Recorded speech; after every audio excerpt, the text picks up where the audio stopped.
Welcome to Popcorn Playback. Today we have a based on a true story movie recap, The Intouchables.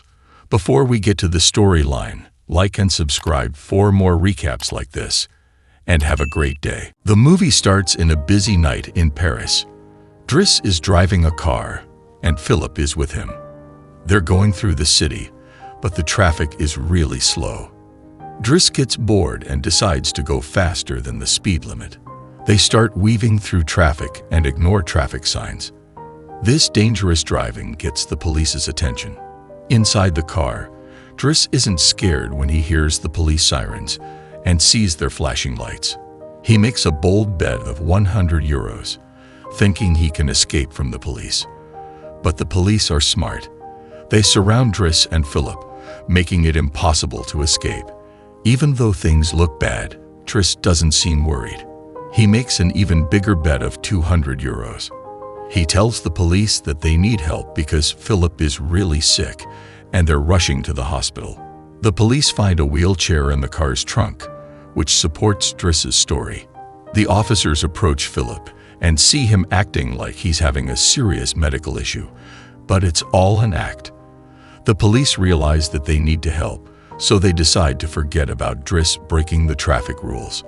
Instead, they offer to escort them to the hospital. Driss is thrilled that he won the bet. With the police helping them, they finally get to where they needed to go. Once the officers leave, Driss and Philippe share a cigarette, solidifying their friendship.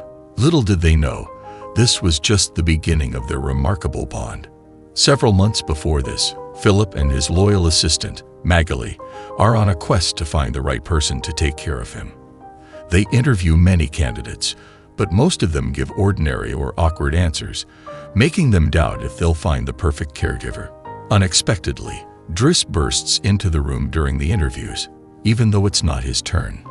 He's there to get papers proving he's been denied a job, so he can keep getting unemployment benefits. Driss acts boldly, says some rude things, and even tries to flirt with Magali. Surprisingly, Philippe finds Driss's audacity funny and invites him back the next day to get the papers he needs.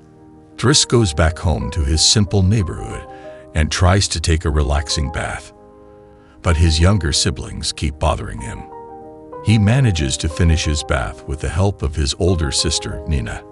While waiting for their mother to arrive, Driss sees his younger brother, Adama, getting out of a suspicious car. When Adama comes inside, he quickly says he was at school, grabs his bag, and leaves, making Driss wonder about his activities. In the evening, their mother comes home, and Driss gives her a Fabergé egg he got through not-so-legal means. When Driss's family asks him where he's been, he lies and says he was on vacation. But his mother is tired of his lies and neglect. She tells him she has other kids to take care of and doesn't want him treating their home like a hotel.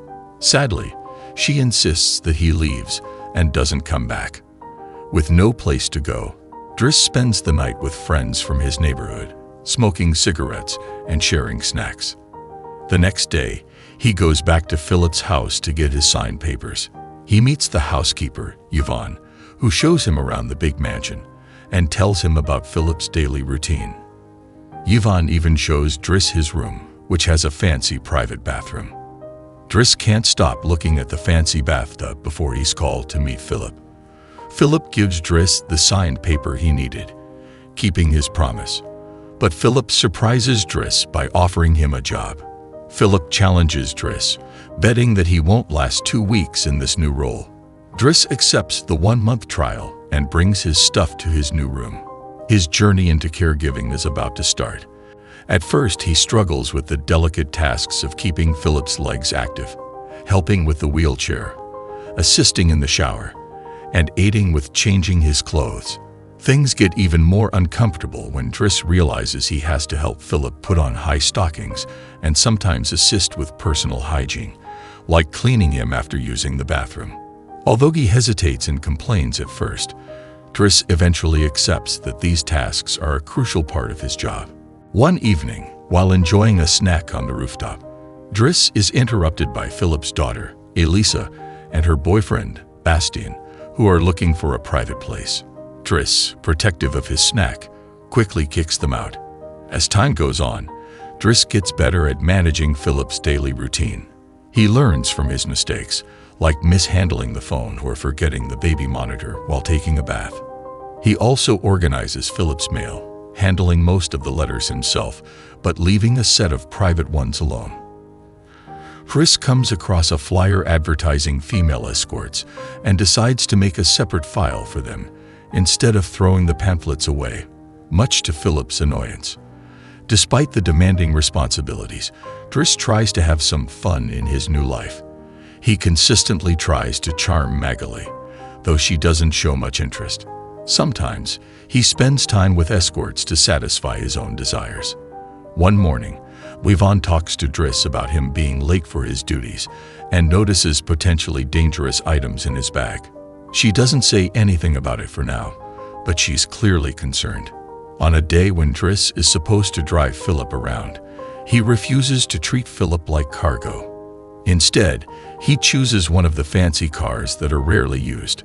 Philippe is initially unsure about this idea, but he quickly gets excited about the prospect of a faster and more enjoyable ride. As they leave their building, they encounter a neighbor parked at the entrance, ignoring the clear sign. Driss confronts the neighbor, grabs him, and firmly tells him to move his car. Philippe is impressed by Driss's assertiveness, but Yvonne still doesn't like it. They go to a museum where Philippe plans to buy a piece of art. Driss doesn't think it's worth the money and calls it just a red blotch on a canvas. Later, Philippe meets a relative who worries about Driss potentially being violent and finds out about his criminal record. But Philippe continues to admire Driss. He appreciates that Driss treats him like an equal and doesn't pity him. They have fun teasing each other and form a strong bond. Driss keeps trying to win over Magali, but it doesn't work. He has dinner with Yvonne in the kitchen, and Philippe dictates a letter to Magali. Yvonne seizes the chance to have a private conversation with Driss. She turns off the baby monitor and shares a long-kept secret. Philippe has been exchanging letters with a woman named Eleanor, but they've never met in person. The conversation turns to love, and Driss playfully teases Yvonne about the gardener who seems to like her. As the evening goes on, Driss goes to bed to get some rest, but he's awakened by strange sounds coming from the baby monitor. Worried about Philippe, he rushes to his room. With a gentle touch and comforting words, he helps Philippe through a difficult breathing episode, using a damp cloth to cool his face. Philippe falls asleep, only to wake up shortly after, wanting some fresh air. Without any hesitation, Driss puts Philippe in his wheelchair, wraps him in warm blankets, and takes him for a late-night walk by the river. It's been a long time since Philippe experienced Paris at night, and he enjoys being with Driss. Philippe shares that medicine can only help so much, and he sometimes feels pain in parts of his body that aren't there anymore. During their talk, Philippe opens up more and admits that he can't physically satisfy a woman because of his condition. However, he finds comfort in having his ears massaged, as they are sensitive for him. When the threat of pain comes back, Driss offers Philippe a joint. Philippe is unsure at first, but eventually agrees and enjoys it. Afterward, they have a meal at a restaurant, making jokes and teasing each other. Philippe decides to share more about his personal history. He met his wife when they were students, and after they got married, she went through several heartbreaking miscarriages and got a terminal illness. They adopted Elisa because they loved each other and wanted to have a family despite the challenges. Philippe has always loved competition, extreme sports, and speed, and paragliding fulfilled that passion. Sadly, a paragliding accident in bad weather led to a broken vertebrae. But Philippe believes his biggest handicap is living without his beloved wife. While they're having a fun conversation, Philippe realizes that Driss's 1-month trial period is ending today. He officially hires Driss as his caregiver, but there's an important task they need to complete: getting back the Fabergé egg that Driss stole. This egg was a special gift from Philippe's late wife, and there are 25 of them, each representing a year of their love. The next day, Driss looks for Mina as she leaves school. She's frustrated because he hasn't responded to her messages, except when he asked her to search for the stolen egg. She also tells him that the police have been calling. Driss then visits Adama, who admits to having 30 grams of an illegal substance. Adama refuses to join Driss for lunch and goes back to the suspicious car from before, making Driss worried. Meanwhile, Driss gets to be there when Philippe dictates his letter to Eleanor for Magali. Driss finds the letter's fancy language boring and thinks Philippe should be more direct. He's surprised to learn that Philippe and Eleanor have been writing letters for 6 months without exchanging photos. Driss decides to take action and finds Eleanor's phone number in one of the letters. He sees it as a sign to call her and hands the phone to Philippe, leading to their first spoken conversation beyond letters. They talk easily, and Philippe ends up talking to Eleanor a lot, even during their visit to the opera, where Driss can't help but make fun of the extravagant costumes. The next day, Driss convinces Philippe to consider exchanging photos with Eleanor. He chooses a picture that shows Philippe in his wheelchair. Later, Elisa comes to Driss's room looking for cigarettes and teases him about his art. Annoyed, Driss sends her away before talking to Philippe about the photo change. Yvonne has hidden the new photo in the escort file. Driss also complains about Elisa's behavior and suggests that Philippe needs to discipline her, which Yvonne agrees with. Philippe agrees to address the issue, but is surprised when Driss mentions his interest in painting. Their days continue with a strong bond between them. Driss introduces Philippe to the fun of playing in the snow and joins him for a run. Driss secretly listens to Philippe's conversations with Elisa through the baby monitor. When Driss finishes his first painting, he proudly shows it to Magali, who reacts with a slap when he tries to kiss her. Philippe, however, really likes the painting and offers to help sell it. The two friends enjoy shared experiences like getting a faster car, smoking joints, and even hiring escorts together. Philippe's birthday is coming up, but he doesn't seem excited. Every year, he acts surprised at the party and has to endure visits from relatives who only seem to check on him during this event. He's expecting another dull gathering. During the party, with live classical music playing, Driss looks for Elisa and finds her in tears. She took some of Yvonne's pills, hoping they would help, but they didn't. Elisa is upset because she recently broke up with Bastien, and he said hurtful things to her. She asks Driss to talk to Bastien, and he agrees, but he wants something in return. Meanwhile, Philippe shows Driss's painting to a relative, who decides to buy it for a big sum of 11,000 euros. Driss goes back to the dining room and talks to Yvonne. She tells him that Magali is having a tough relationship with someone named Fred, giving Driss a bit of hope. As the party starts to wind down, Philippe plays some famous classical music for Driss, who responds with humor. After the live band's performance, Driss gets his iPod and plays Boogie Wonderland. This leads to an impromptu dance in the middle of the room. Driss's lively dancing spirit takes over Philippe's birthday party, and he convinces the other guests to join in the celebration, making Philippe very happy. Later, when it's time to get Philippe ready for bed, Driss can't resist opening Eleanor's latest letter. In the letter, there's a picture of her, and she looks quite attractive. She suggests they meet next week when she visits Paris. The day of the big date arrives, and Yvonne and Driss work together to pick the perfect outfit for Philippe. Since Yvonne is going with Philippe to the date, Driss uses his day off to visit Bastien.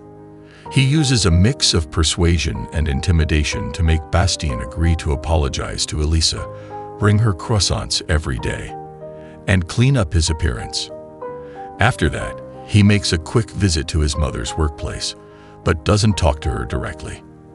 At the restaurant, Yvonne and Philippe wait patiently for Eleanor, who is quite late. After an hour passes with no sign of her, Philippe decides to call Driss and asks him to come pick him up. Driss arrives at the restaurant and helps Philippe leave, not knowing that Eleanor is arriving at the same time. That night, Philippe takes Driss on his private plane and gives him the money he earned from selling Driss's painting. Driss is incredibly happy about the gesture. The next morning, they go to the countryside. and Philippe insists on paragliding, convincing a hesitant Driss to join him. At first, Driss is scared, but he ends up enjoying the thrilling experience. When they return home, they find Adama waiting for Driss. Driss asks Adama to open up about his life, but Adama stays silent. Driss has Adama wait in his room while he contacts Mina to reassure her. Then he helps Philippe get ready for bed. But Philippe isn't ready to sleep just yet.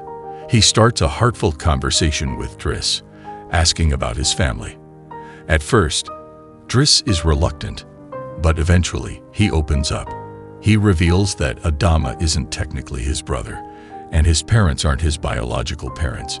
They are his aunt and uncle. Driss reveals more about his background to Philippe. He was brought from Senegal to France when he was 8 because his aunt and uncle couldn't have children of their own. His original name is Bakary Vassari, but they renamed him Idris, which later became Driss. Eventually, his aunt miraculously had her own children, and after his uncle passed away, there were more men and more children added to the family. In line with their previous discussions about discipline, Philippe suggests that Adama also needs guidance and structure. To give Driss the chance to be with his family and take care of their needs, Philippe makes the difficult decision to end Driss's employment. He realizes that he can't expect Driss to spend his whole life caring for an elderly man. The next morning, Driss gets ready to leave Philippe's house. As Driss prepares to leave, Magali says goodbye to him. Driss tries one last flirtatious move, but is surprised when Magali introduces him to her partner. This revelation puts an end to Driss's advances, and he gives up on the spot. Before leaving, he returns the baby monitor to Yvonne, teasing her for her playful trick about Magali's preferences. In return, Yvonne gives him the escort file he started, and he's disappointed to find the picture he chose hidden inside it. Driss tosses away the file but keeps the photo for himself. Outside, he finds a car blocking the entrance again. When he asks the driver to move it, even though he no longer works there, Adama calls him out for it. Driss, sticking to his principles, insists on having the car moved. Later in the day, the two brothers pick up their mother at the train station.